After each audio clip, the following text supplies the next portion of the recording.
morning, good morning. Dumating na yung ribbit natin. Ang ribbit na dumating. Ginawa ko ng video para mapulutan nyo ng aral. Wala kami pang pang ulo. Kasi ito binabagat to saka pinapalo para maging bilog din ganito. Ang DIY na lang ako. Ito, pakita ko sa inyo DIY na to. Ito yung ginawa namin, oh. Ayan. Binutas ko ng barena tapos tinira ko ng carbide para maging bilog, para pag pinalo siya maging ganito, maging bilog. Ayan. Para makuha namin yung ulo na to, ginamitan namin ng putik. Ayan. Babaon mo ang ganyang putik. Ayan siya, oh. Yung finish product niya, bilog na siya. Ayan. Tapos itong aming DIY na pantukod stud, adjustable siya. Ayan. Pantukod sa chassis. Ito na may tutukod dito, tapos papaluin din sa harap. Ito naman yung pampalo niya para maging bilog siya. Ito dito para mag-lock. Papakita ko na lang pagka kung paano gamitin.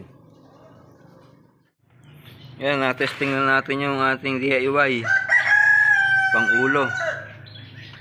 Nakapagpalo na kami, 3 ay isa, tapos di na yung 2. Ayan, quality, oh. Ang ginawa kong DIY, ito lang yan, oh.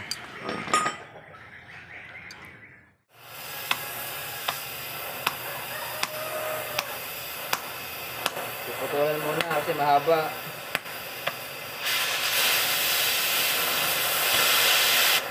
Mahaba yung na-order.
Ito na.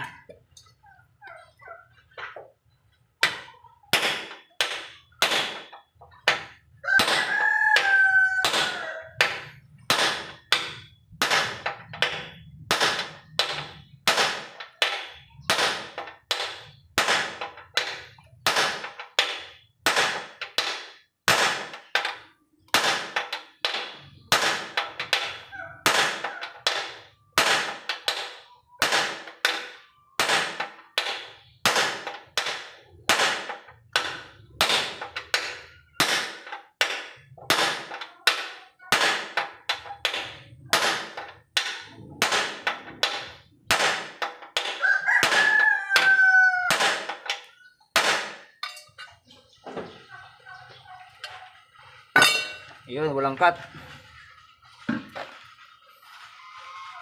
Ayun na, quality na, walang cut.